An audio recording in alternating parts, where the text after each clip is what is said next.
I'm watching the Keke Palmer interview of Love Island's Olandria and Chelley, and it is really good so far. I'm just a little bit sicky, so I've been like just taking bits and pieces, sleeping, and then watching more. But one thing that I found that was interesting is that Love Island had reached out to Shelley last year, so she could have possibly been on season 6, but she was like, I don't know. She didn't really know much about the show, and so she was like, she wanted to like kind of see how it went. And then she watched the show, and then they reached out to her again, and she was like, okay, yeah, like this is actually kind of a cool way to find love, et cetera, et cetera. But then Alandria, they had reached out to Alandria in 2003, 2004, and this year.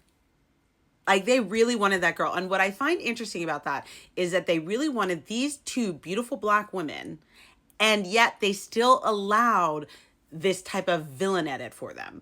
I was like, you were basically begging for these girls to be on the show, and you still allowed this villain edit. And also, when they stood up for Huda for not being like, oh, don't bully, but they never did that for Landry and Shelley when they were getting racism. I'm like, that's something right there.